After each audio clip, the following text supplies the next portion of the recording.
Good afternoon, attendees.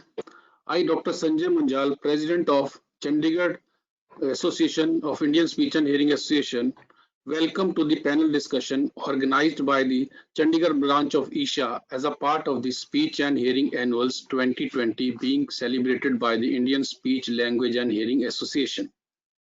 It is an honor to witness such eminent panelists as Professor Saurav Vashne, Professor Rangasai, Professor S.C. Handa, Dr. Rama Kumar and Ms. Vidisha, and of course Vinit, to discuss about hearing loss and the better path forward.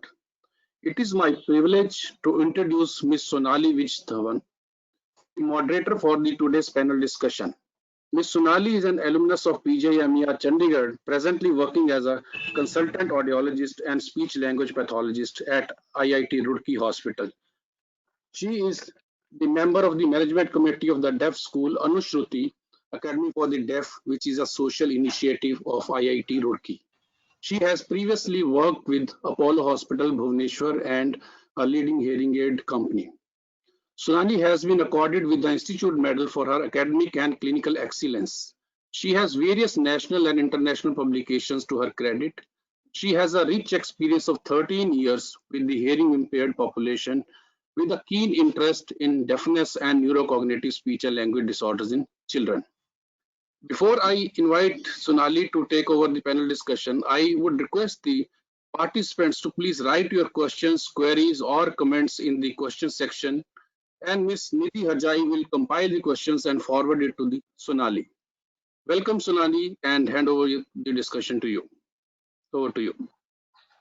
Thank you.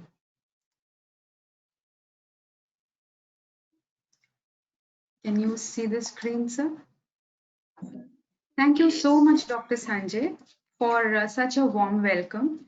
And I also thank CISHA on giving me this opportunity to conduct this panel discussion of such eminent speakers. I'm Sonali. Hello, everybody. And I am from Roorkee, and I'm a very, very proud audiologist and a speech language pathologist because I make people communicate nicely and happily.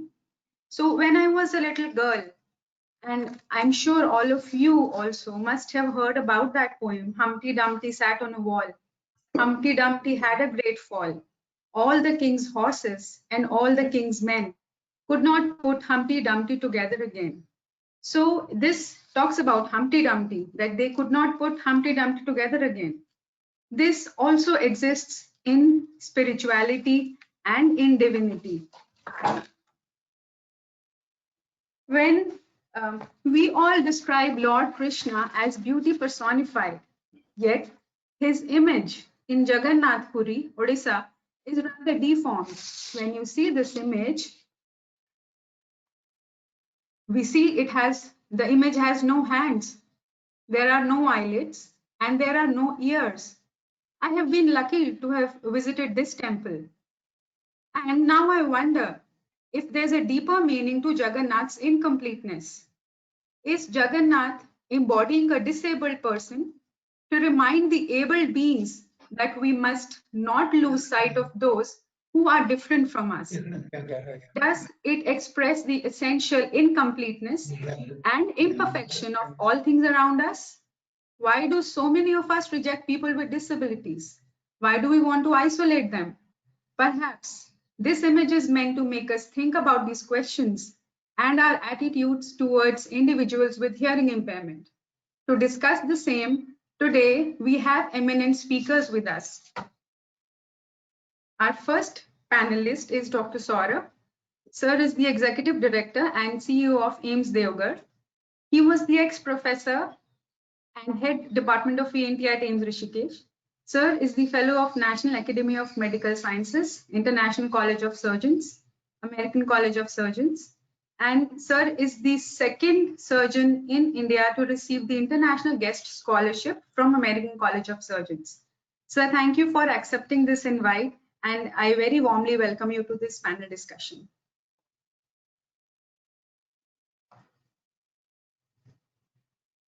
We have very well-known eminent speaker, Professor Rangasai Raghunath Rao, sir. He is currently the chairman of the Audiology Committee of IALP, He has been the technical director and professor at SRC Institute of Speech and Hearing, Bangalore.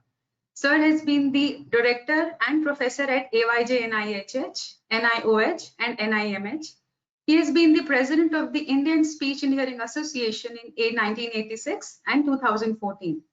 Sir is also the recipient of National Technology Award in Handicap Welfare in 1995 and National Award for creating barrier-free website in 2010, both from the President of India. Welcome, sir. I introduce to you Professor Handa. He is retired as a professor in civil engineering from IIT Roorkee in 2004, and he was here for 38 years. He is founder of the very famous school, Anushruti, also called Roorkee School for the Deaf, at IIT. This is one such school which is there at such a high-tech campus like IIT Roorkee.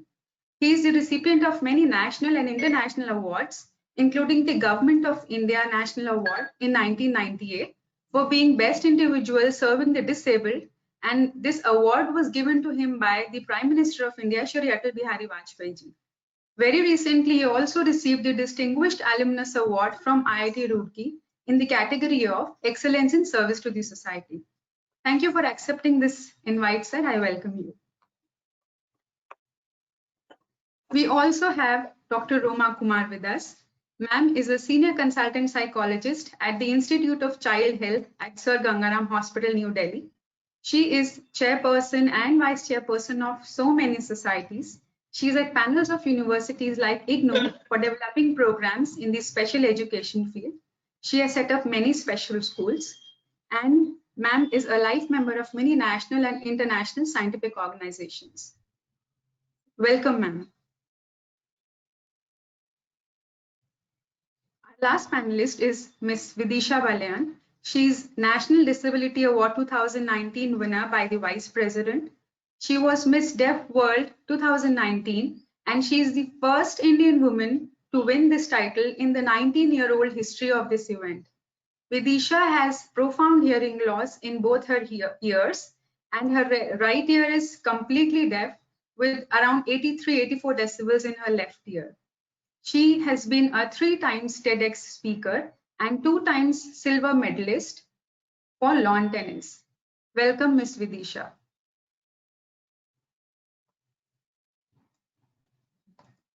So why I chose these panelists was because first Dr. Saurabh, he was doing a lot of work in this area of deafness. Then Professor Rangasai has always been into disability. When I came to Roorkee, and I met Professor Handa. He was doing a lot of work. He has established a school for deaf children at Roorkee. And Dr. Roma ma'am, she is helping so many people with the mental health issues. And Miss Vidisha, she has been hearing impaired and such an achiever. So I welcome all the panelists and we start our discussion. Yes, I also want to acknowledge Monica ma'am and Miss Shuchi. They are the professional Indian Sign Language interpreters from ISLIA, and they are making this webinar accessible to the deaf viewers. Thank you, ma'am, for being here. So first, let us know what is deafness and what is the scenario of deafness in India and around the globe.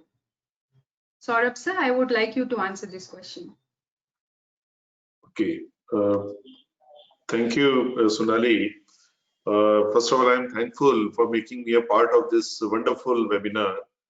And I'm sure that I will become wiser in the field. Whatever I know, definitely I will gain something out of it. The question you have raised is, what is the global and the national scenario in deafness? So I'd like to start with a saying that, see, deafness is one handicap which is not visible. All the other handicaps are visible, and people try to give support and help to those people or empathy, those handicaps which are visible, but unfortunately deafness is not visible. Now deafness can affect in 3 categories of age. First is a child may be born deaf.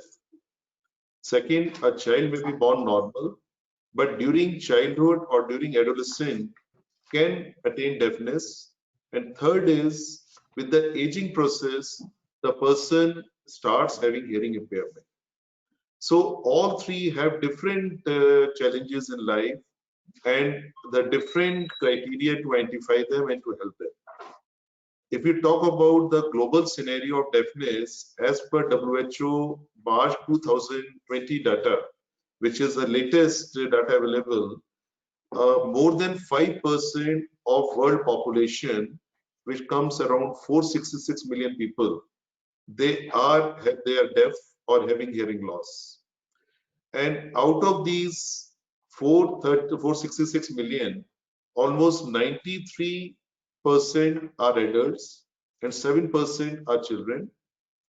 And as per the growing survival age or the age of say longevity, it is estimated by WHO that by 2050, 10% of the population will be having hearing loss.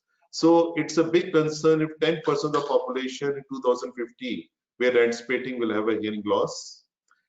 The biggest challenge in say talking or putting a remark on the incidence of deafness is the criteria. See, WHO says if more than 90 decibel hearing loss in the better ear or both the ears, there's a profound deafness, you call it a deafness. But on the other hand, if we talk about our RCI Act 1992, the criteria is more than 70 decibel.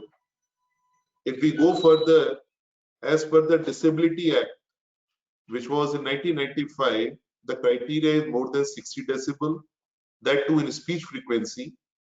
And if we go by Ministry of Social Justice and Empowerment guidelines in 2001, they say that disability or hearing loss is to be categorized based on PT and speech audiometry. See, this is we have different criteria, but I think more than 60 decibel in the speech frequency is the most practical criteria we are following. If we talk about the scenario in our country, 6.3% of the population in our country is having hearing loss as per the statistics available with us.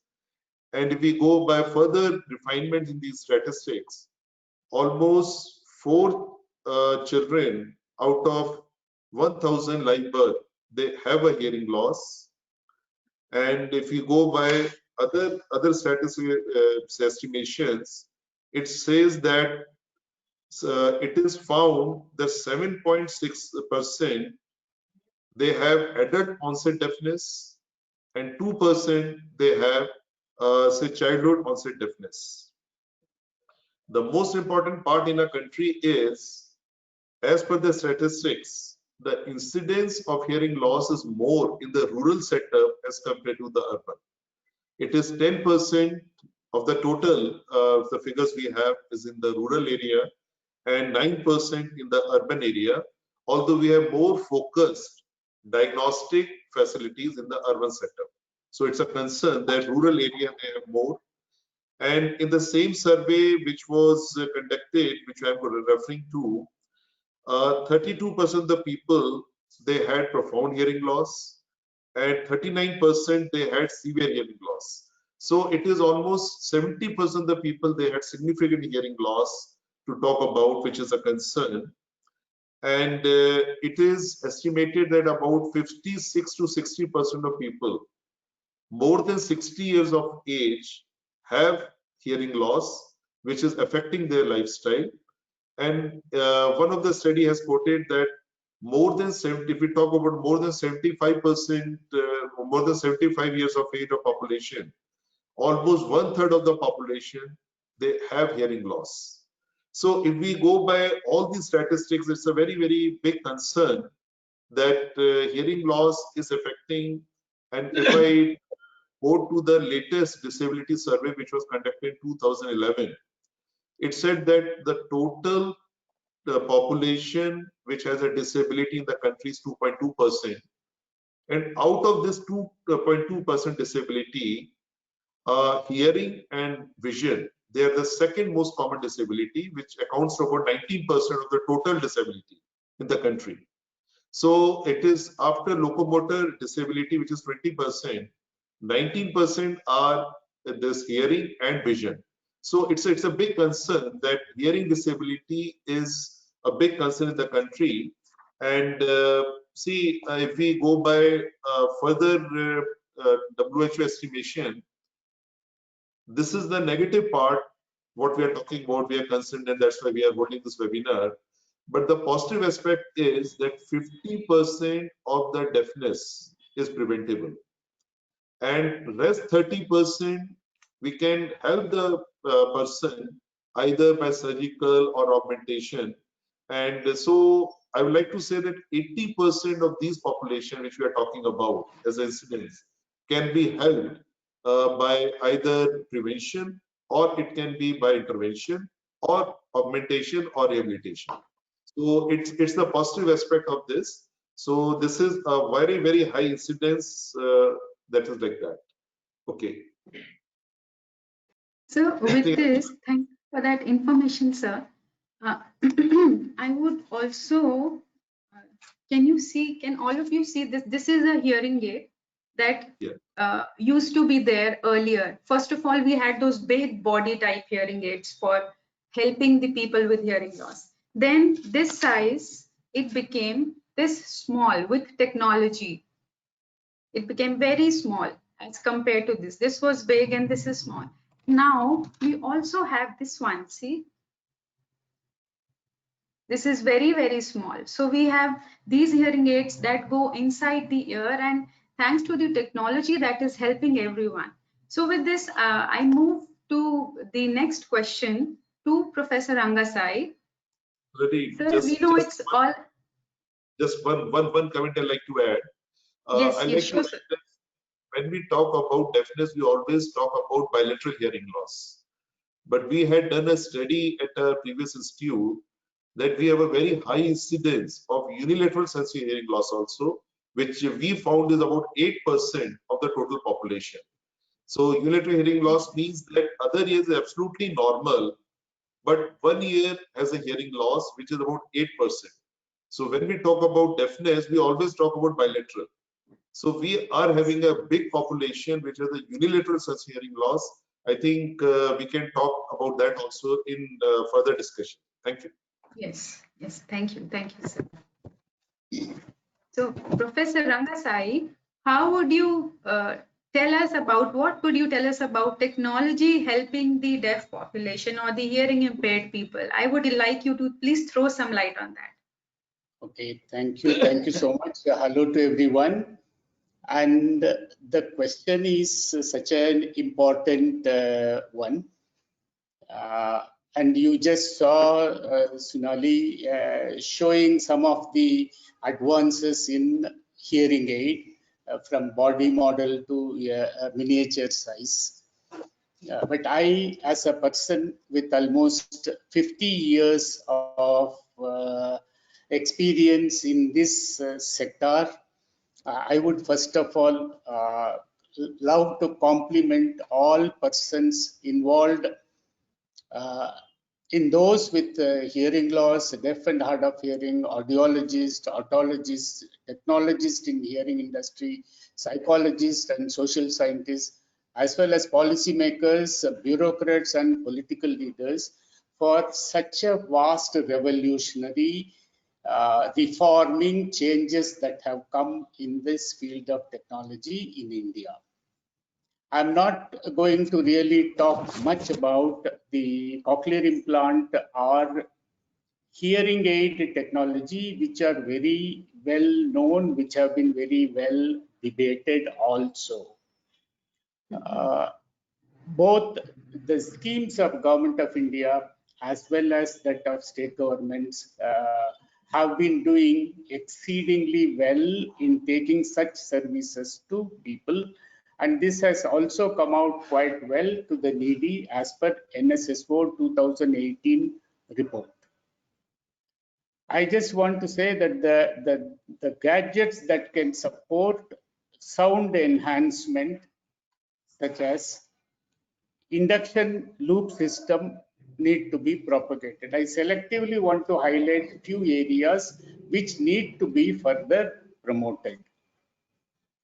Also, the specific areas where technology usage or development needed are, number one, which often we have failed. We convince a person to wear a hearing aid, saying that it is very important, but nevertheless, either hearing aid or cochlear implant at a cost of almost 1 million rupee, we tell them how to remove it and keep it in the box when they go to bed. Meaning it is 24/7 for people otherwise, whereas it is only 16/7 or so for people using hearing aid or implant.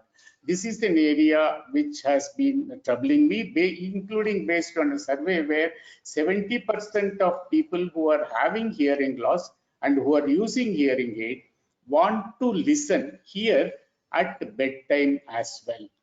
So this is one point that I want to bring it to your notice.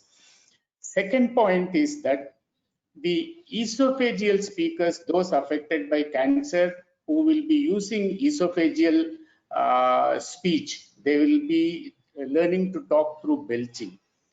And this group of people, they don't hear with the conventional hearing aids, because the long-term speech spectrum of esophageal speech is much lower than the voice. So therefore, this could be having a detrimental effect. If they have hearing loss, if the parents, caregivers will have hearing loss, then we need to be evolving something new appropriate for them. This is also true that many deaf persons who are born deaf, for example, who have not heard sound, these persons and sign language using friends specifically, they do not know that body produces bodily sounds. They are very unaware of the bodily sounds like belching and grunts, for example. So these are two areas which they don't hear. The bodily sounds they don't hear. So in fact, there has to be an appropriate indicator for listening to that kind of sound also. Then web-based training is a third important point I want to indicate, that the deaf people can benefit in terms of skill development with the web-based training. And then the low-cost noise level indicator has been developed. It is available. Bureau of Indian Standards has also approved, but it has to reach people. So when can somebody who's deaf start using these assistive technologies or devices? Well, whenever they actually age is not a criteria at all, because even 1-year-old kids are able to listen to the telephone ringing and then respond to it. And so therefore, in fact, 2-month-old babies of deaf parents, when the parents are deaf, 2-month-old babies have learned to communicate in signing at word level. So that is the level of development. Because one has to speak, we take up to 12 months or so. So the point is the technology and assistive technologies can be used at any age and level.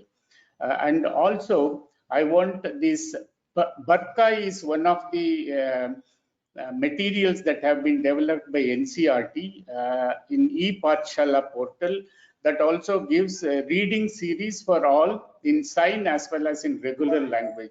So this probably will also have to be promoted.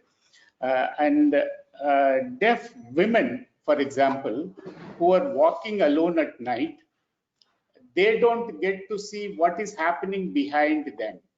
So therefore, for the purposes of deaf persons, we probably will have to develop a technology with the sensor behind, and so that they can see in their mobile phone. So this is something that would help a whole range of people, including people who do not hear, particularly women who have. Similarly, there is also a specific need to have dance flooring to help deaf kids to be able to dance, learn dancing, and so that the floor, the vibratory floor is something that need to be looked at. I think I will go on to add one more item, that is the sports, to facilitate deaf people to get into sports. The YMCA in Chennai had developed a vibrator. So if there is a volleyball game, instead of shouting, when the coach shouts to do this and that and all, so that coaching instruction, the deaf people won't be looking at the coach. So instead, each person will have a specific vibratory system. So when that number is pressed, number 6 will get. So he will see, and then the coach will instruct. So this is another technology that has been available, but it has not reached people. And for unilateral hearing loss, also there are some indigenous technologies that have been developed. I think with these few statements, I will not go beyond. I'll add something more as we go through. Sir, I also would like to ask you, as Dr. Saurabh mentioned that in rural areas there is more percentage of people with hearing impairment. So is this technology accessible to the rural area people as well as the urbanized population in India? Actually, the NSSO report says accessibility is there. Those who have got the hearing aids fitted from the government schemes, they only, of all the 100, but only 20% have got from government schemes. And the remaining 80% of people have got access to technology through private bodies and private bodies, basically, not with any other thing. So therefore, and in the whole world itself, production of hearing aids, hearing technology, the capacity itself is only 30%. So one can always argue whether a given person, like I had seen a woman in 50s fitted with a hearing aid. She was using it only once a week to watch a movie, and she was very happy about it. So she did the hearing aid help her? Yes, it helped her. So therefore, use of technology is a tool. So therefore, Yes, I yes. always feel that along with the technology, training should also go through wherever it is. Okay. Yes, Dr. Saurabh, sir. Yes, yes, sir, please. I think in the same continuity what Professor Rangasai is saying, there has been a recent release of status by WHO that out of all the people requiring hearing aid, only 17% people are using hearing aid, and 83% people who are requiring hearing aid are not using it. So I think those 83% which can be benefited by hearing aid, they're not getting the technology advantage. So I think it's 83% is a big gap in the requirement. So I think this is a big concern we should look into our country also. That way. I fully endorse this point. With that, the rural versus the urban discussion, when I came to Roorkee, and seeing Roorkee is a small place as compared to Delhi. So with this, I would like to ask Professor Handa, you were here at Roorkee and establishing such a nice, wonderful setup for the deaf population. What were the barriers that you faced? Could you share some experiences with us while you were taking out time to make that school here? Professor Handa, please. Sonali, actually, the idea that came to me, perhaps some of you would know, I am a parent of a deaf child who is now 43 years old and working like a normal person, State Bank of India at Roorkee itself. He became deaf. I was going left, right to find out what to do, because Till then, I had never heard that there is something like deafness in anybody, and came to the conclusion that you have to educate him. That is the only thing left, because his hearing nerve was perhaps damaged at a small age of 3 years.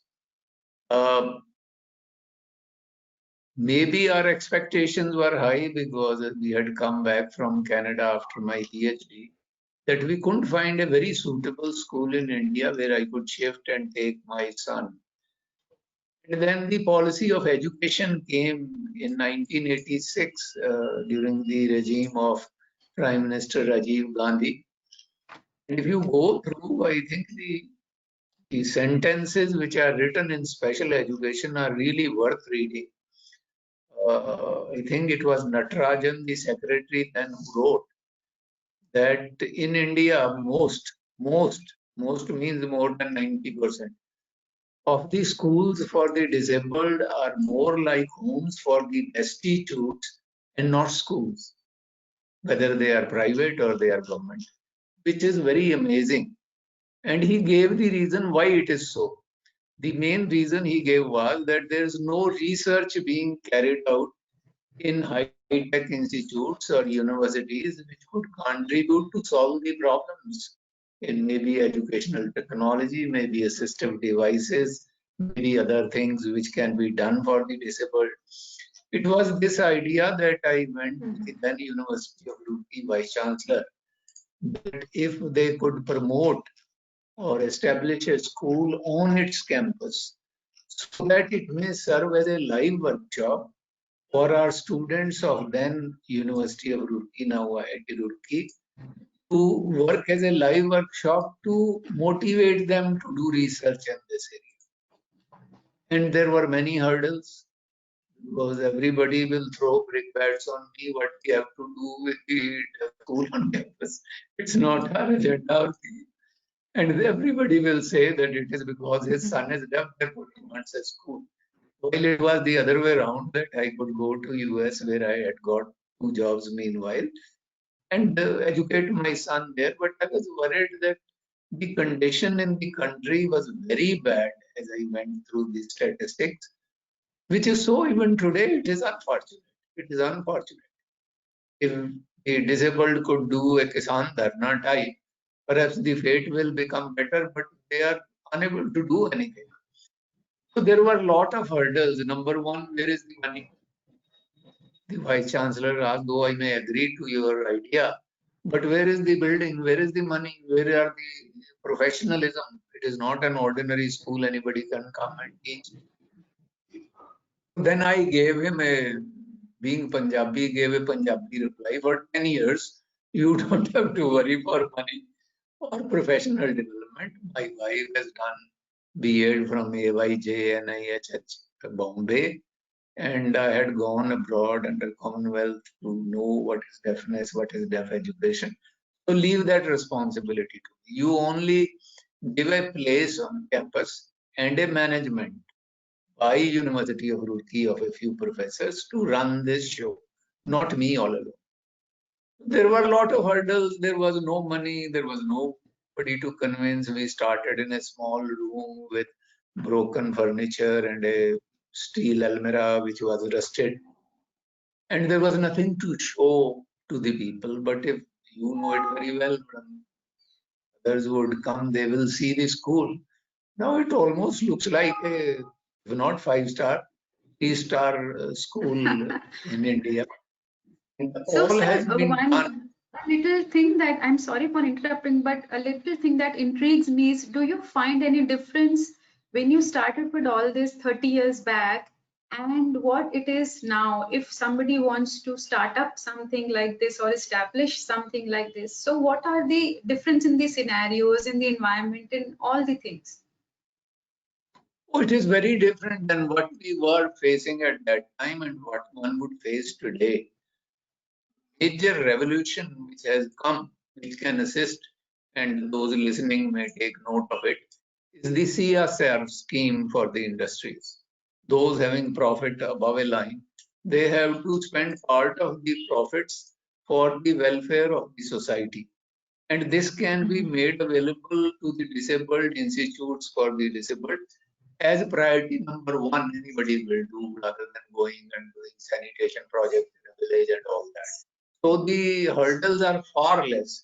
For us, it was a big struggle to get even 5 rupees from the street. But then if your mission is right and you are honest in your heart, I think the God sends the people God who will help. helps. And that is what happened in our case. It came from sources which I never expected. And it did not come from sources which I expected when I made the project. So I think my full faith lies in the fact that if you are honest in your thinking, if you are right on your track, then the God sends the donors, the God sends the people who can help you, the God sends the professionals who will guide you, and so on. So Nali, you are there today, but think 30 years ago, will anybody come from Bangalore? Dr. Sridhar, who did PhD also under me later on, but he was having your qualification. He came in 1988 from Bangalore to Roorkee, which was unimaginable for a professional like you to move in a town which has nothing. There was not even a facility to do the hearing test. And the man came and stayed with us for almost 14 years in Roorkee. And now see, the God has sent you because of your husband, not because of you. Okay, because he is now in IIT. So I think the hurdles should not be seen as big blockstones, and anybody who is ready to do anything, the God will help. There were a lot of problems. The best was the brickbats which were thrown on me, even sometimes even today, thinking people that he has done this because of his son's upliftment, which is not true though. But people will say, and I should say, anybody will say, if I were not a parent, probably I will also say the same thing for somebody else. And there were all hurdles of money, of building, and all these things. But as I said, the God helps. When it came to, there was a small room given by a normal school adjoining to the site where we are located today.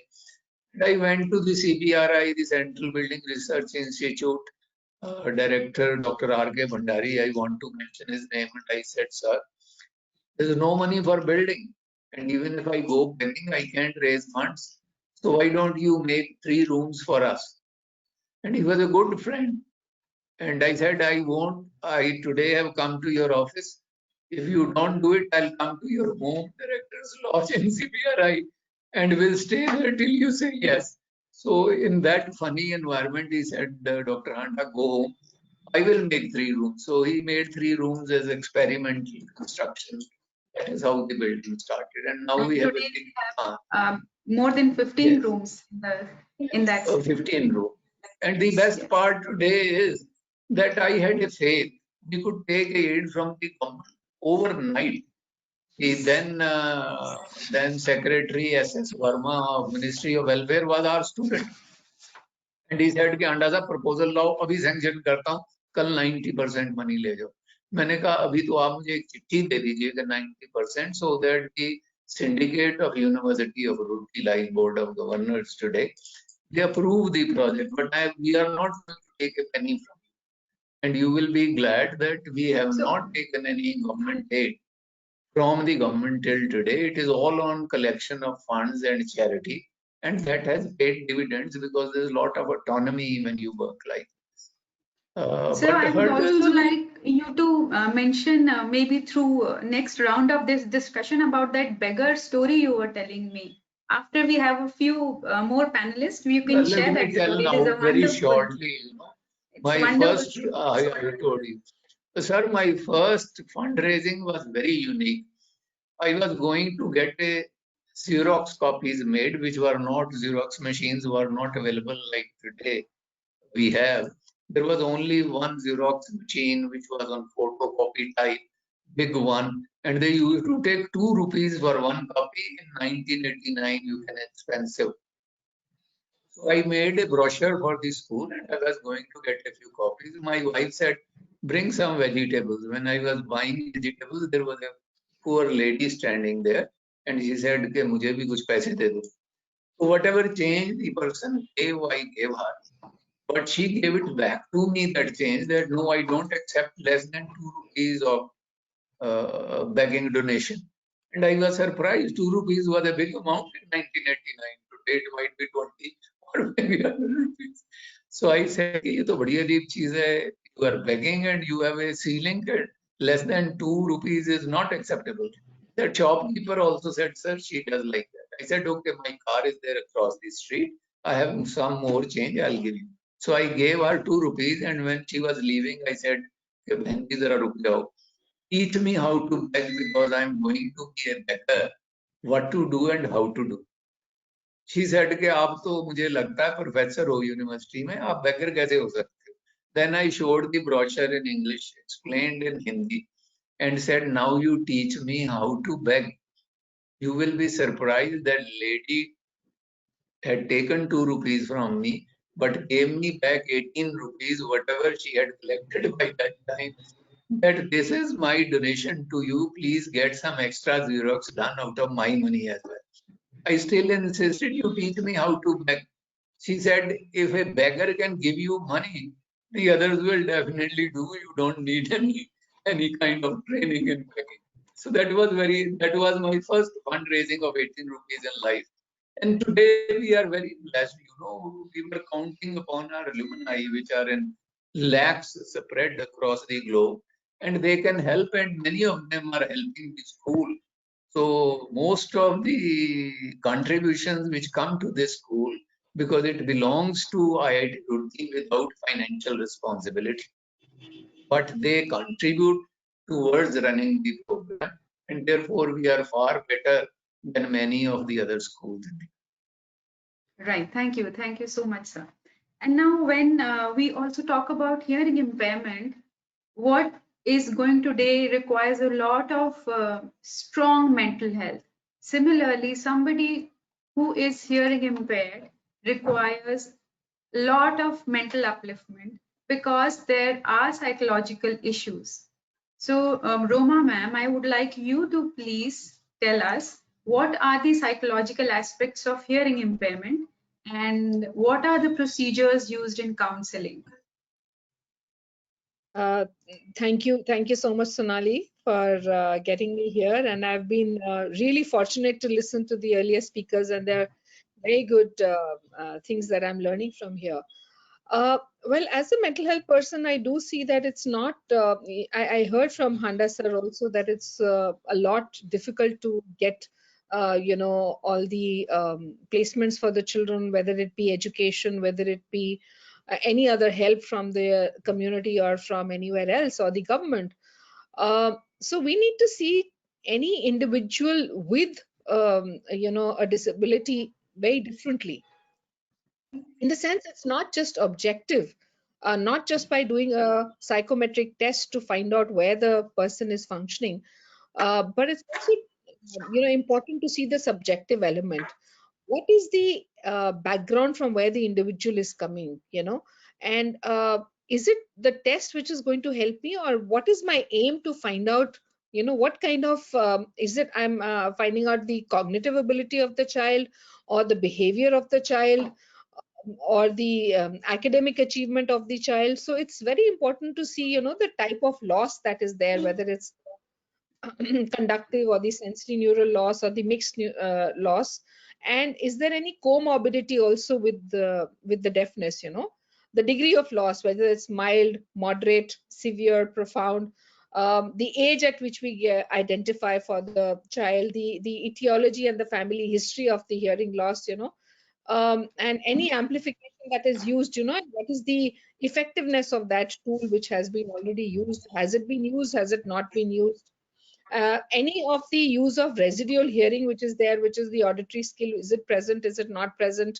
The preferred mode of communication that the individual has, primary language that is being used at home, the visual skills. So it's a host of areas that one needs to look into before we actually start seeing that a psychometric has to be done. And deafness, as it impacts the evaluation setting also, whether it's the auditory language or the spoken communication, any incidental learning, what kind of vocabulary development is there, writing skills, whether what kind of grammar is there. So what are the kind of people, ma'am, who visit you with hearing impairment? What are the most common problems that you would see in them, psychological aspect? Well, depends on the age of the child, Sonali. So it is, if a child is very small, then the problem is completely different, and the parent is only focusing on the expressive speech and the receptive speech. That's the area. But a little older child, then we'll get to see whether there's any communication skill deficit, any autism associated there, to rule out that part. Or there are behavioral issues, a lot of behavioral issues. There are sometimes children who have shown eating behavior deficits, also sleeping behavior deficits, and also neurological deficits along with that. Another area which is very important is the academic achievement, where the child has come in and there is hearing impairment, but there's also a visual impairment and probably an academic achievement. So it's a gamut of areas that need to be evaluated, and how the family and the school needs to be told how to deal with the child. And as we know, the schools, although they are inclusive in many ways, but they are not able to give help the way the child requires. And when we talk about this inclusive education, ma'am, because the entire country now is, especially the abled and the specially abled people, all of them are talking about inclusion, whether it's any disability. So how far India has come when we talk about inclusion? Difficult question to answer, but inclusion definitely is there. When I say that I've been in the field for over 30 years now, what it was earlier is no longer the same now. We've progressed, and we've learned a lot, and there are many more trained professionals who are there to help us now with these, development of the skills. If we are talking at the tier 1 cities, yes, there is a lot of inclusion, but there's a definitely the tier 2 or the tier 3 cities. But then if I look at Roorkee is doing a very good job. So there are a couple of them other than Roorkee also where there are some things happening. For example, when I set up this school in Rewari, there was nothing in Rewari. I know how I set up this school in Rewari, that I used to go for 5 years, twice in a month, take all the professionals from here to Delhi to Rewari, drive down there, hold a camp, create a school, start the school, So there's been a lot of change now. Inclusion is there and yet not there. All right. Ma'am, just 2 tips that you would like to share with all of us, that we must use these 2 terms while we are counseling the parents or the hearing impaired person? Maybe just 2 of them. The first is to accept what is there. If I accept that this is what I have, or this is what I'm born with, or this is what has happened post-traumatic, I need to accept it. If I keep on going doctor shopping, if I keep on changing schools and therapists, my child is not going to learn. I need to first be confident of myself as a parent, that I will be able to parent this child and I will learn many more skills. Like Handa sir has shown a lot of, area where he himself got trained, his wife got trained. So both the parents are actually working together. So we have to work as a unit and not just wait for the school or the teacher or the community to come and assist us. That's one area that work as a unit, and be very positive. Think of the child's strengths. Do not look at only the shortcoming, or do not look at something which the child is unable to do. And let's build up skills for the child. Let's include the child in every sphere of our life. And that's what I will say. Right, ma'am. That is wonderful. Thank you for sharing that. When we are very strong, mentally, physically, emotionally, we reach heights. So here I want Vidisha to please share with us कि आपने इतनी ऊंचाइयां कैसे हासिल करी Vidisha, and आपने India में नहीं पूरे विश्व में कैसे अपना नाम फैलाया है, कैसे इंडिया का भी नाम रोशन किया है. Over to you Vidisha. सबसे पहले मैं आपको थैंक यू बोलना चाहूंगी कि आपने एक अपॉर्चुनिटी दिया जर्नी शेयर करने के लिए. अब मेरे लिए सौभाग्य की बात है कि इतने बड़े लोगों के सामने मैं बोल रही हूँ. सबसे पहले मैं अपने बचपन का मेरे प्रॉब्लम कैसे फेस किया, बचपन से मैं जर्नी शेयर करूंगी.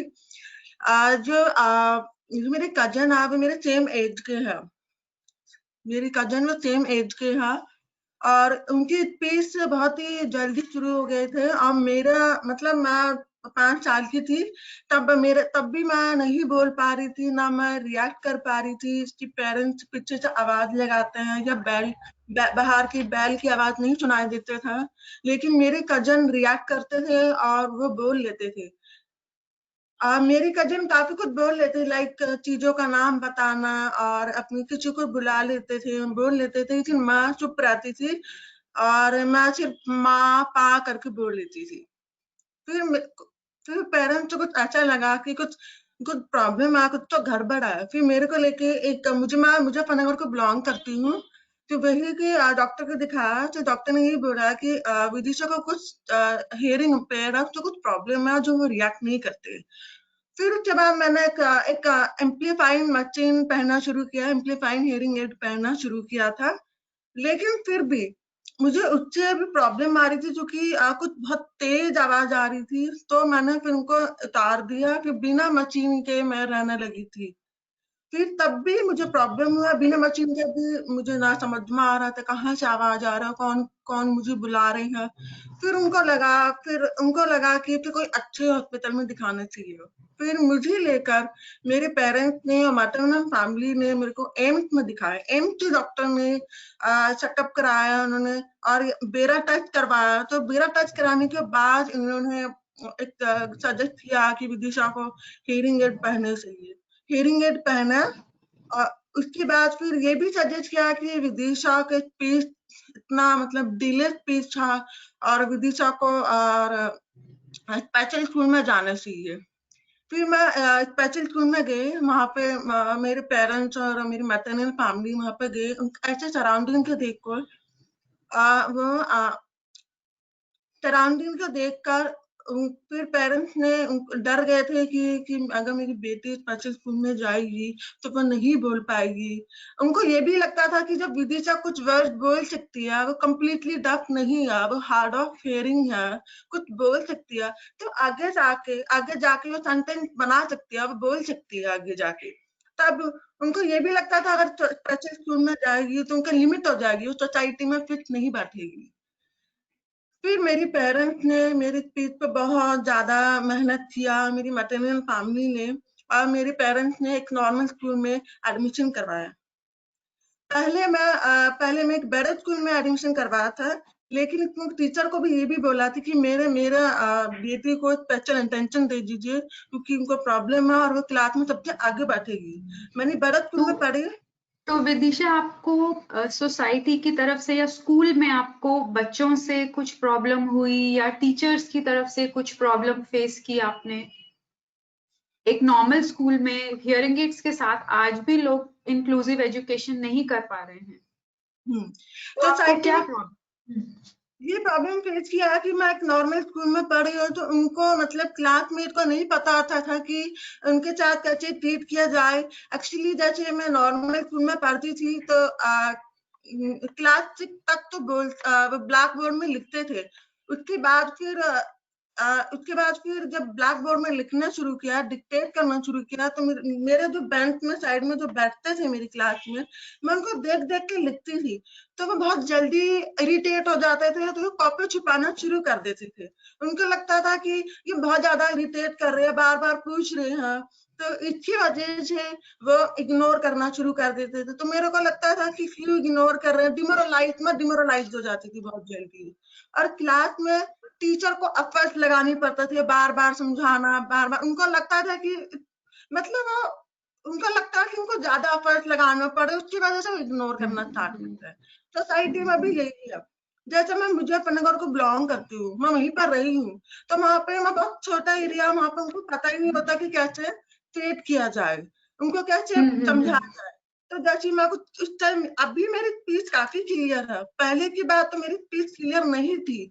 तो पहले जब मैं कुछ गलत या क्लियर नहीं बोलते थे तो हंसने लग जाते थे कि देखो क्या बोल रहे हैं, क्योंकि मुजफ्फरनगर बहुत स्मॉल टाउन, उनको मतलब अवेयर नहीं, या उनको नहीं पता कैसे ट्रीट किया जाए, इस तरह से मैं डिमोरलाइज हो जाती थी। ऐसे है। पर अभी तो आप इतना इंटरनेशनली भी फेम है, आपने इतना सब अचीव किया है, बहुत बढ़िया, थैंक यू। बहुत बढ़िया।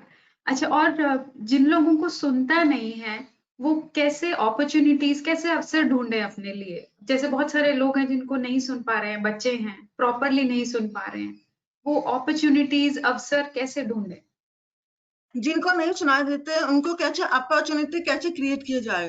यस, सबसे पहले मैं अपनी बात बताती हूँ। जैसे मैंने बचपन में टेनिस खेला था, इससे पहले मैं बास्केटबॉल खेलती थी, वो ग्रुप गेम होने की वजह से मैंने छोड़ दिया था। फिर लॉन टेनिस में मैंने नॉर्मल कैटेगरी में खेली, लेकिन अच्छा, काफी सालों बाद मुझे एक डफ ओलंपिक के बारे में मुझे पता चला। इसके पहले मुझे पहले नहीं पता था कि डफ ओलंपिक होता है। तो ऐसे ही मैंने डफ ओलंपिक में इंडिया को रिप्रेजेंट किया। उसके बाद जब मेरी बैक में इंजरी हुई है, तब डॉक्टर ने बोल दिया कि आपको गिव अप करना पड़ेगा, टेनिस बहुत पावरफुल गेम है। तो रेस्ट के दौरान मुझे मिस डफ इंडिया के बारे में पता चला। मतलब पहले मुझे नहीं पता था कि डफ कैटेगरी में बहुत सारे अपॉर्चुनिटीज है। तो मैं यही कहना चाहती हूँ कि मॉडलिंग में भी और स्पोर्ट्स में भी, और जैसे मोनिका पंजाबी मैम का एड आई था, ऑल इंडिया डफ आर्ट एंड कल्चरल सोसाइटी भी है, इनके बारे में मुझे नहीं पता था। तो ऐसी बहुत सारी अपॉर्चुनिटीज है, डफ लोगों के लिए भी गवर्नमेंट जॉब भी अवेलेबल है। all right, thank you. With this, thank you so much Vidisha for this little talk. हम जब बात करते हैं कि हम कैसे यहाँ तक पहुंचे, तो उसमें पेरेंट्स का रोल हम ओवरलुक नहीं कर सकते हैं। तो इसी के साथ मैं कुछ कहना चाहती हूँ कि माँ बाप की तारीफ करूं कैसे, मेरे शब्दों में इतना जोर नहीं। So with this, I want to introduce Mrs. Hagone and Vineet. They are Vineet is a cochlear implant recipient and he has cracked IIT this time. So Mrs. Hagone, नमस्ते जी। आपने क्या क्या, आप मुझे थोड़ा सा प्लीज हम सबको बताइए कि क्या प्रॉब्लम्स आपको आई, आपको कैसे पता चला विनीत को सुन नहीं रहा है, और अब वो IIT में है, तो यहाँ तक कैसे पहुंच गया, कैसे इतना अचीव किया? सबको नमस्कार, मैं विनीत की मम्मी रंजना। विनीत का मैं कुछ विनीत के बारे में बताना चाहती हूँ। विनीत का जब जन्म हुआ तब वह बहुत हेल्दी था। जब वह 5-6 महीने का था तब उसके लिए एक खिलौना लाया। वह चाबी से चलने वाली एक कार थी, उसमें लाइट भी थोड़े जलते थे और आवाज भी आती थी।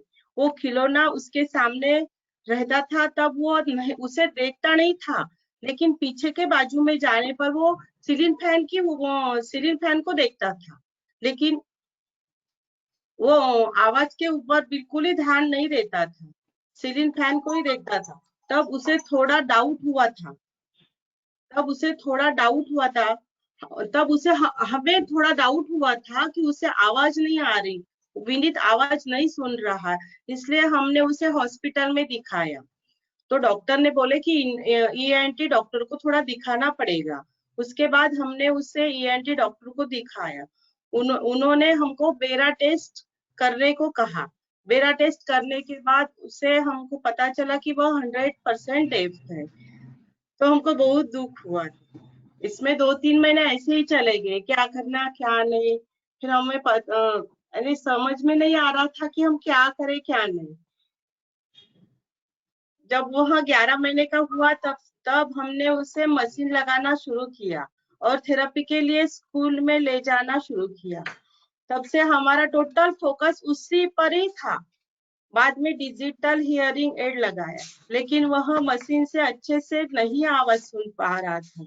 उसके बाद हमें कॉक्लियर इम्प्लांट के बारे में पता चला, लेकिन उसका खर्चा इतना ज्यादा था कि वह नहीं कर पा सकते थे। हम 14 लाख रुपए खर्चा था तब, हमको इन्हें पॉसिबल नहीं था। लेकिन सर्जरी के बारे में थोड़ा मन में डर भी बहुत था। इम्प्लांट वाले बच्चे देखने के बाद ऐसा लगा कि इसे भी इम्प्लांट से बहुत फायदा होगा, तो हमने मन में सोच लिया कि नहीं, इसका इम्प्लांट किया जाए। तो हमने 12वें साल में इसका इम्प्लांट किया, उसको बहुत फायदा हुआ। ये मेरा लड़का है Vineet. Hello Vineet. Hello, how are you Vineet? मैं एक मिनट, मैं सभी पेरेंट्स को बताना चाहूंगी, अपनी 100% कोशिश करनी है और कोई भी सिचुएशन में हार नहीं मानना है। इसलिए माँ ही बच्चा टीचर के पास 1 ही घंटा रहता है, लेकिन माँ के पास 24 आवर्स रहता है। इसलिए माँ ही उसकी बड़ी टीचर है, माँ ही उसकी सबसे बड़ी टीचर है। सभी ने हार नहीं मानना है, उसे प्यार से और डांट से भी किसी भी तरह से आवाज सुनाना है, बच्चों को ज्यादा से ज्यादा बातें करना है और उसे प्रैक्टिकली सब दिखाना है, समझाना है और आवाज सुनाना है। बच्चे को पूरे जॉइंट फैमिली में ये बच्चों का जल्दी प्रोग्रेस होता। कुछ मैम के बारे में बताऊंगी मैं अभी। विनीत की रुड़की में एडमिशन हुई, तब 1 महीने बाद उसे पता चला कि वहां के हॉस्पिटल में ऑडियोलॉजिस्ट आते हैं। तब उसकी मुलाकात सोनाली मैम से हुई और उसके बाद वह मैम से कंटिन्यूअसली थेरेपी लेता था। सोनाली मैम की थेरेपी से उसके लैंग्वेज में क्लियरिटी आई और स्पष्ट बोलने लगा और उसका कॉन्फिडेंस भी बढ़ा। किसी भी तरह की अड़चन में उसे ऐसा महसूस होने लगा कि मुझे मैम का फुल सपोर्ट है। उसे पढ़ाई में कुछ भी प्रॉब्लम आया तो सोनाली मैम सपोर्ट करते थे और सोनाली मैम का फुल सपोर्ट रहा उसको। अभी थैंक यू मिसेस लोगोने, इतना सब आपने बोला, ये सब मैंने नहीं कहा था आपको। नहीं मैम, नहीं उसमें हर समय ऐसा लगता था कि सही में मेरे पीछे कोई तो भी मेरी माँ जैसे ही सोनाली मैम थी। जब उसने रुड़की विनीत आप कुछ, हाँ बोलिए बोलिए बोलिए। जब उसने रुड़की की रूम खाली की तब विनीत बहुत रोया मैम। नहीं विनीत, आगे आप बहुत अच्छा करेंगे, बहुत अच्छा कर रहे हैं। विनीत आप कुछ बताना चाहोगे? अभी आप कैसा सुन रहे हो, समझ आ रहा है? कुछ बोल के बात कीजिए। नमस्कार सबको। मैं विनीत हागोने, मैं 12वीं पास होने के बाद लास्ट ईयर 1 साल के लिए IIT रुड़की में एज प्रिपरेटरी स्टूडेंट था। मेरी मुलाकात जब सोनाली मैडम से हुई तो उन्होंने मुझे बहुत सपोर्ट किया, रेगुलर थेरेपी के लिए बुलाया और जो कि अड़चन आती उसे दूर किया।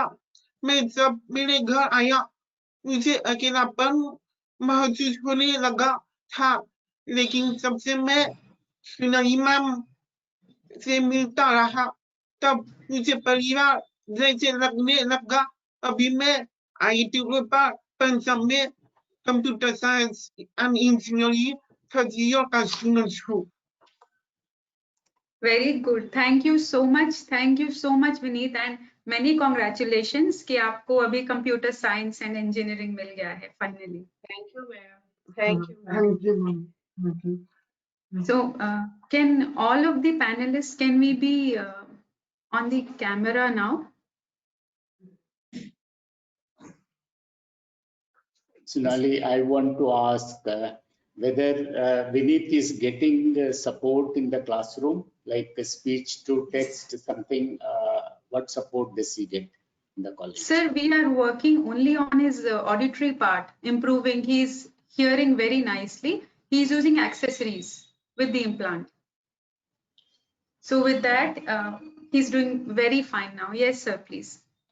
Okay. Does he use any FM? How does he manage to listen to what is taught somewhere taught by the teacher sitting in the class? So he can hear on the speaker. Okay. Oh, yes. Okay. I couldn't make out that well from his speech. As such, his speech is not. Yes, speech is not very clear. Yes. We are working on his speech clarity. Excellent. I have just 2 more suggestions to make in a technology related area. One is the video remote interpreting services, which are readily available, has to be made available widely in the country. Video remote interpreting services. This is one part. Second point is, I have had meetings with deaf people using sign language, both men and women.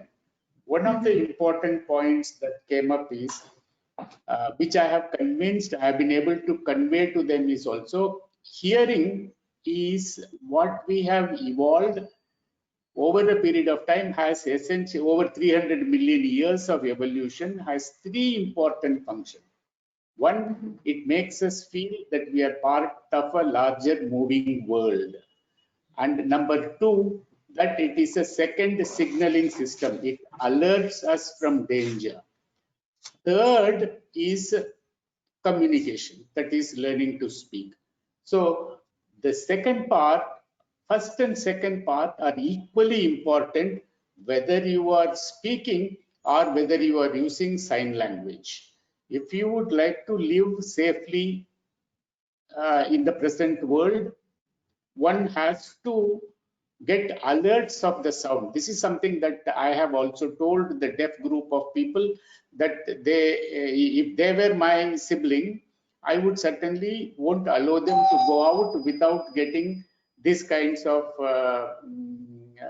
inputs, these kinds of indicators. So that was the that's an important point that I thought these are two I would.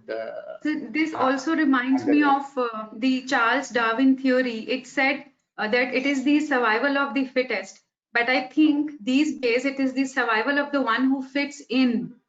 So whoever fits in survives. Okay. So yes, sir. Yes, Saurabh, sir. Ali, I have a few comments because we are talking about deafness. Yes. Actually, I was associated with the NPCSD program, which Government of India initiated in 2006. So I was in the founder core team when it was launched in 25 districts and 10 states and 1 union territory. So Uttarakhand was one of the state, I being the nodal officer, state nodal officer. What I feel is when we talk about deafness in our country, it is early identification. What we are missing the most, because we are talking about people who are deaf, identified at a stage of life, and then we, because as Professor Hada sir was mentioning, that sir could detect that hearing loss of his son at a later age. There is a statistic in India, we say that average age of detection of deafness in India is 3 years, which is very late. So what I would like to emphasize is that we should be emphasizing on the newborn hearing screening program very, very, very adamantly. And I talk to my pediatrician colleagues, and I say that you have introduced the vaccination program, immunization program so well in the country. Why don't you amalgate the screening program with the vaccination program? Because if you go by all that 036 scale what we have, so that can be very much, so we should be also talking about early identification. And the only solution is the newborn hearing screening. And we have tools that at the age 0, simply Baraphone or something like that, you can use it. We have our Swarm device and all indigenous devices also. So I think we should be emphasizing on the early detection. Very right. And sir, if you surely, sir. Please, Malik, go on. Sir, if you could also add on traffic noise causing impairment, because that is one. I'm coming to that. First is early identification. Second is preservation of hearing. Because see, what we are seeing, the younger population, particularly the adolescent, if you go by the incidence of hearing loss, it is increasing in age 10 to 30 years. Their early detections, because they are exposed to noise, they are being exposed to headphones.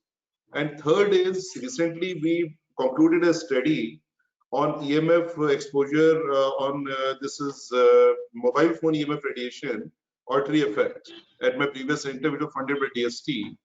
And we found that the high frequency hearing loss is significant there, people who are exposed to mobile for long duration, and they are exposed at early age, so they are going to be the category in future. We are going to have early hearing loss. So we have to educate people regarding preservation of hearing, because that I like to emphasize, because we have such eminent people like Professor Andesai, who has been leading in this field since long. So I like that first is detection, second preservation, then comes the intervention and rehabilitation. So I think what we are lacking is early detection and preservation of hearing. That is very important component India is missing out. So Yes. I'd like to have comments of the other experts on that. Yeah. Sir. Professor Anand. Sonali?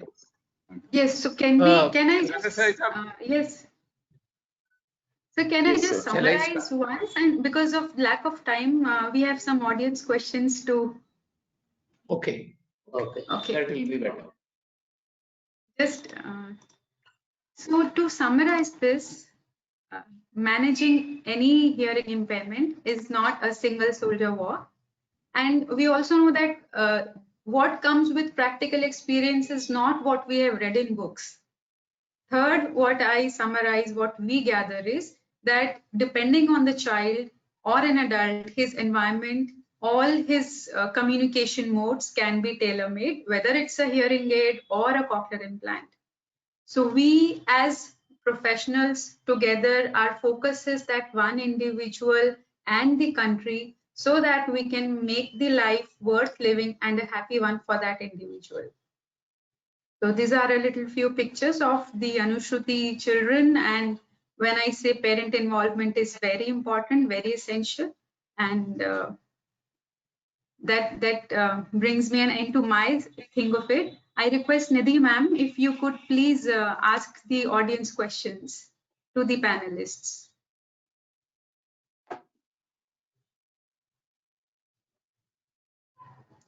We can't hear you, ma'am. Nidhi ma'am, we can't hear you. Am I audible now? Yes. Right. It was indeed a very interesting panel discussion where we had inputs from all these stalwarts coming from different areas.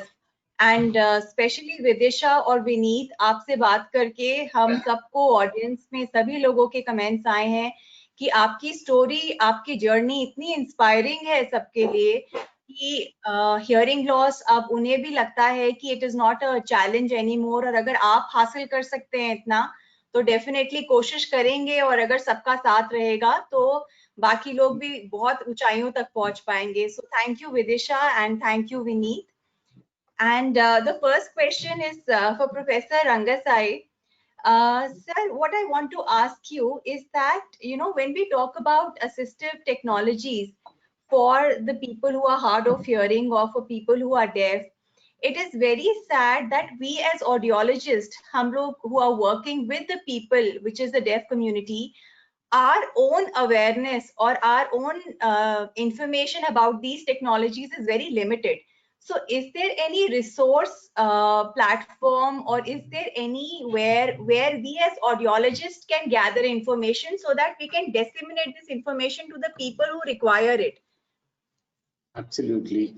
In fact, if you look at the Government of India's ADIF scheme, what are all possible in that? That includes a fairly comprehensive set of assistive technologies there. Apart from that, there were few booklets that were available. I'm not sure if that would be available now also, but otherwise we have had, in fact, the compilation, there are textbooks on assistive technology, books published on assistive technology itself. But then if one would need it, I can always, in fact, I also have been talking about a new branch in archaeology called acoustomology. That deals with the culture of sound. So that's a very interesting area. Once we know that, and that will be very leading to hearing people as well as to the deaf people in terms of use of assistive technologies. Right, sir. So I think, sir, that probably as a group of audiologists, we have to be very, very informed about the ADIP scheme, that what are the different things that the government has to offer. And along with that, your guidance and motivation whenever required, because as then when we, you know, need this information for a particular patient who needs our help or a child who needs our help, it is very important to have the correct information and the right information which we can pass on to the parents. So thank you so much, sir. Thank you so much. Thank Yes, you. Dr. My Saurabh. services are at your disposal. Yes.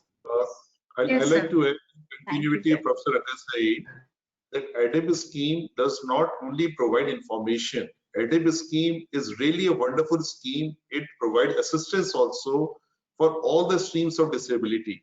Well, I have Right. been associated with ADEB scheme with patient care for the last 15 years. I have done my cochlear implants, assistive devices with ADEB scheme, and both RPSK we have used. But ADEB scheme is a wonderful scheme by Government of India. So we all should be aware about this to help our patient when needed. So it's a wonderful. Definitely. Thank you, sir. Dr. Saurabh. So this is a take-home message for all the audience we have today, that whether a professional who's working with the community of people who are hard of hearing, or as parents or individuals, we should be aware of the ADEB scheme and all the different facilities which are provided to us by the government, and we need to keep ourselves updated on that. And with that, I'd like to take up the second question. This is for Dr. Roma. So, ma'am, we have a question from our audience which says that as soon as the hearing loss is diagnosed, that when we tell the parent that, you know, the child has certain amount of deafness, whether partial or complete, it comes as a major setback to the parents. So often we see that families where we inform or we break the news that the child does have a certain degree of hearing loss, we see a lot of disharmony between the couple itself. The parents themselves start blaming each other, and leave alone the child, their own relation becomes very strained, you know. So even if we call them for a follow-up, or we call them for further rehabilitation, for, you know, maybe giving them a hearing aid or taking whatever next steps are recommended, there's a lot of time which is lost because the family itself is not able to come to terms. So what do you suggest that as audiologists, as hearing healthcare professionals, should we include a psychologist also in the team who can, you know, counsel the families, counsel the parents? So how should this be taken up by an audiologist while breaking the news to a family that, you know, the child does have a hearing loss?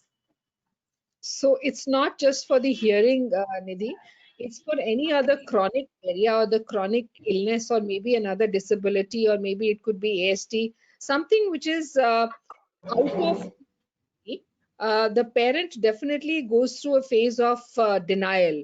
And from denial to illness to acceptance, there's a journey that the person goes through, you know. In that, there is a little bit of anger, there's a bit of guilt, there's a bit of humiliation, there's a lot of other negative feelings which are there. So that process is followed there. And very often, how the audiologist, not just the audiologist, but the professional who is disseminating this information to the person or the family is most important. How you disseminate this information. So you go very slowly and gradually prepare the person, and also tell them that there are these areas which need to be taken care of.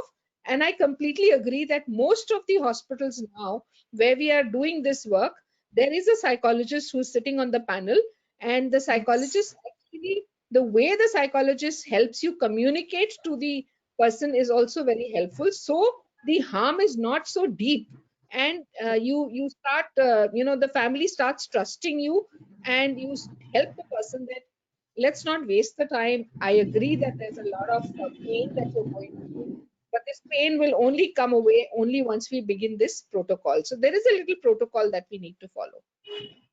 Right, absolutely. Thank you, ma'am. Thank you, Dr. Roma. Yes, Dr. Handa, you'd like to say something? Can I? Yes. Yeah, as a parent, this is very important that we normally try to hide the things.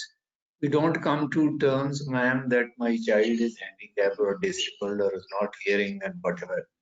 That is the biggest mistake a parent can do.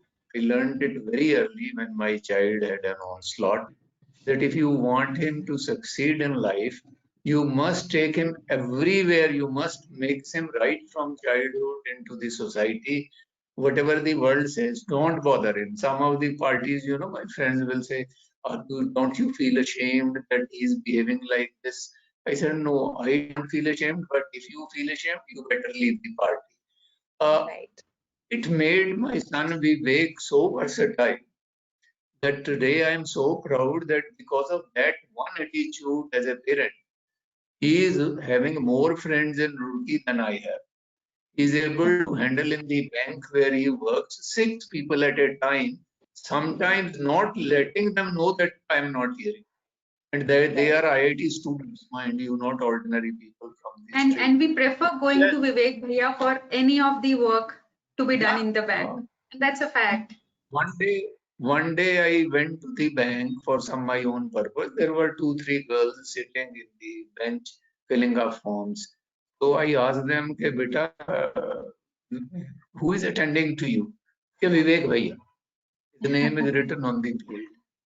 I said, "Ke, you know he is deaf, he doesn't hear."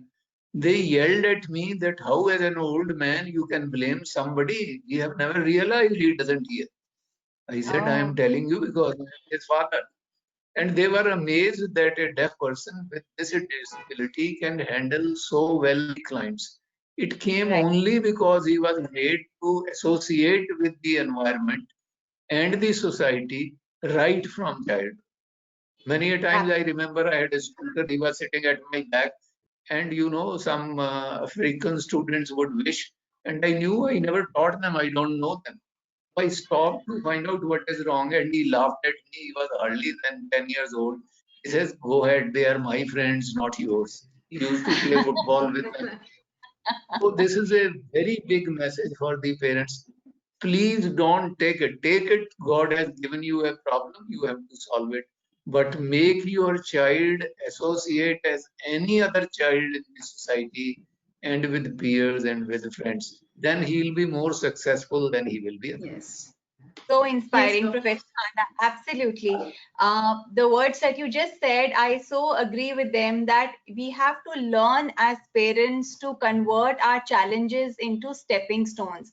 And sir, your story has been so inspiring, and I'm sure for all the people who are listening, this will be a lesson that we shouldn't be bothered about what the society thinks, what the world thinks, as long as we portray our faith in the child, we give him confidence and we accept him the way he is and make the child feel confident about himself. It will help him to overcome his challenges with a warm heart and a happy smile. He will also be able to accept his problems.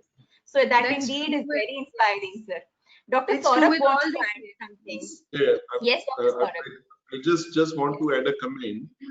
In 2018, I went to attend sound hearing conference at Bali, and I was asked to speak on job opportunities for deaf in India. And I'm sorry to say that I searched the literature a lot because I deal with the deaf people as an ENT surgeon, and I could not find a proper platform where a deaf person can find the job opportunities. I'm really I appreciate the efforts of Professor Handa that he was there to support his son, and his son is an asset to the country now. But this is not true for most of the people who are deaf. So I'll be requesting that people who are associated with it and people who are at level who can influence people there, we should have some common platform on job opportunity for deaf, which is a very missing criteria, missing component of rehabilitation of deaf in a country. There are various scattered areas, but not a proper platform dashboard like that. So that is my submission. So with you with the Baton, ma'am, can I say that to sir? So with you, Baton in your lead, we will follow and we will make this job opportunities for deaf. I volunteer for this cause with Professor Andesai to take this, and we should work up for this because they should have a platform where they can identify the opportunity for the career. Actually, it used to be available on the website of the Aliyavarjan National Institute. Yes. All the jobs that are there. In fact, we had a portal, jobsforthedeaf.com, where deaf people can put their CV, and those who have vacancies, they will put there, and they both match and then apply. So this portal was also, it was there. I'm not aware whether it is there. But that is not updated, because I saw that site also, but that is not updated. There was very scattered information. There were some NGOs who were doing a great job, because Government of India should take it as a priority, that what are the options for these people. That is my submission. The jobs have been identified. I'm sure you know that. What are the jobs that the deaf and hard of hearing can be doing? Job identification has gone through, sir. Yeah, job nature is known, but the options are not clear. Absolutely. So I think we need to organize the information which is available, because presently whatever is available is very scattered, and the people who actually need the information are running from pillar to post to have some kind of proper hand holding who can guide them effectively. Professor Handa wants to add something. Yes, sir. So there are two kinds of ways. One is national policy and government policy, and AYJ, as Dr. Saab has said, has created a portal and all that. But I personally feel it works more at local level. I tell you, when our students were getting out, we would go into the industry around and ask them, can you give them a job? No, not to the handicapped. Please don't do that. We say, if they do a better job for you than a normal person, will you give them? He said, how can they do? I said, try. So we would identify, according to the capability of an individual, what is the job that he can do in this industry, and then get them trained even in our laboratories in IIT or elsewise privately, and make him suitable. Then they are very happy. I mean, today the students of Anushruti are in banks, they are in post offices, they are in other government jobs of welfare, and they are also handling independent as entrepreneurs. There is a Jain fellow who has gone out. He has a store of hardware. His parents are retired as engineers. He says, don't come to my store, I will handle it myself. So what we need to do is to create or channel their energies or train them according to the local requirements, and then it can happen. I would wish to mention that MHRD over 20 years ago gave me a project where the skill development could happen for the disabled in general. And out of that project submitted, they have identified 50 polytechnics throughout the country in various areas, where free skill development training was started for the disabled. Not only training, but also that how they can be employed. So at local level, you can find out more opportunities rather than at national level, because at national level, then people like who are well educated and have gone through a lot of drills can only get opportunities. They are our Anushruti students who are 12 grade plus and then have done graduation or BCA and so on, are working in many private companies also, and they are very happy. As a matter of fact, when I went to USA for training in 1989, National Technical Institute for the Deaf, there they will make a deaf individual as an engineer, as Vineet or what was his name is getting at IIT Roorkee now. Their placement was 96%, which was more than for normal students of engineering at Rochester Institute of Technology. And then the institute will take care that whatever is the problem of the employer are solved through interaction. So they are very happy there with the deaf children who are the serving in companies and all. Absolutely right, Professor Handa. We have one of the comments from one of our audience, and they say that it is a message to all the professionals that knowing deafness and having information and professional knowledge about deafness is different from knowing deaf people. So they are saying that we request the professionals to understand deafness from the deaf perspective also, and they are very thankful to Monica and Shuchi who have joined us today, who are interpreting the session. So a special thank you to Monica, and thanks a lot, Monica. People are really appreciating your help and your support during this webinar. That's wonderful. Thank you, Monica.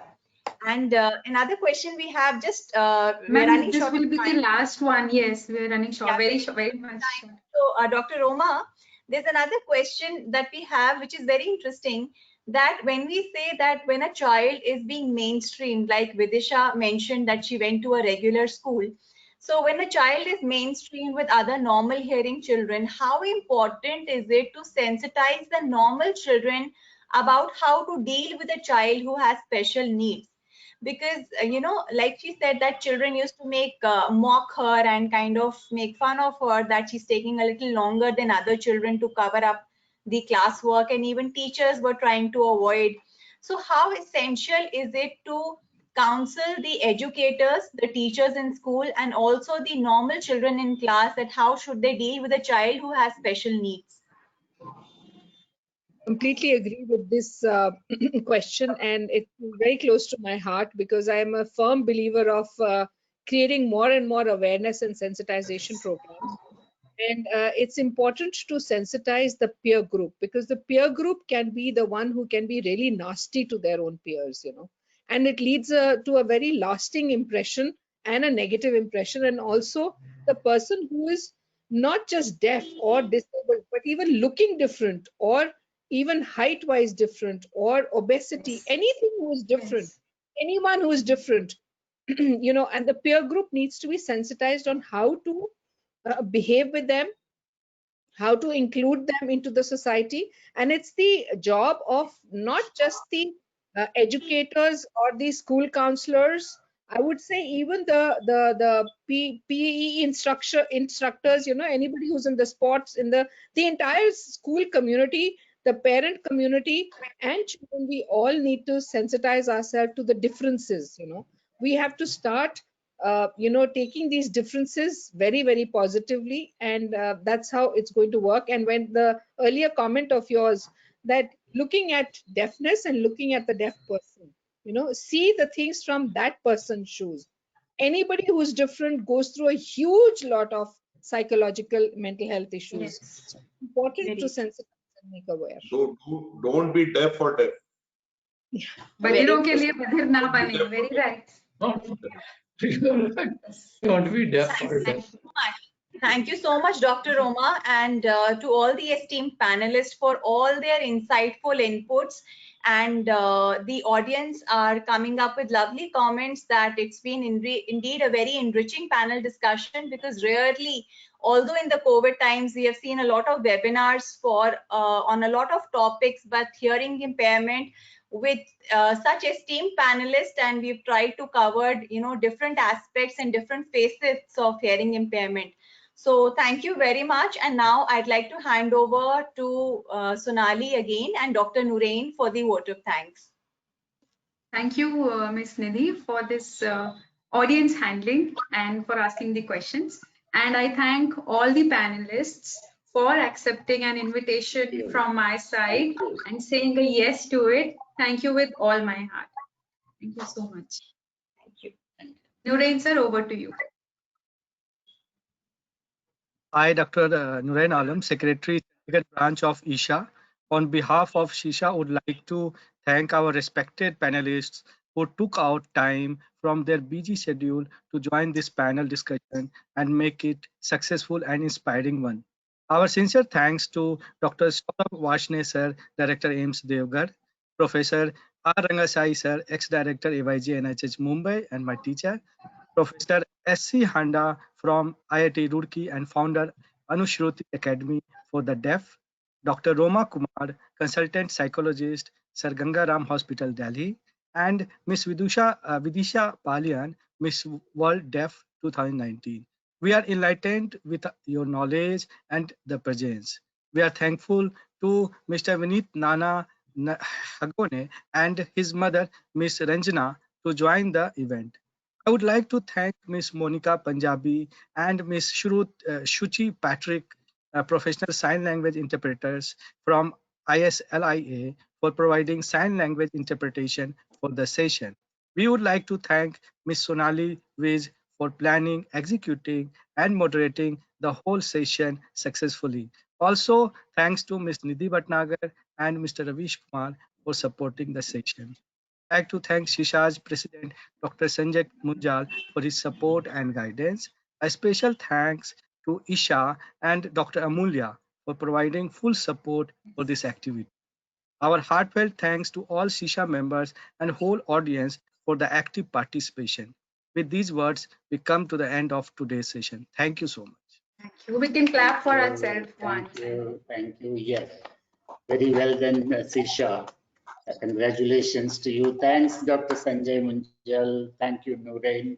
And I thank all the panelists and for conducting and giving us an opportunity for this meeting with all of you.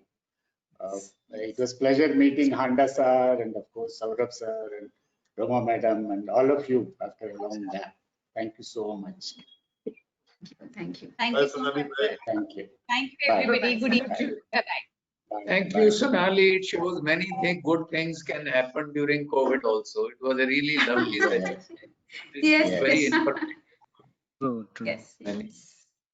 True. Okay. All right. Thank you. Okay, thank you Thank you. everyone. Bye. Good evening, everybody. Thank you.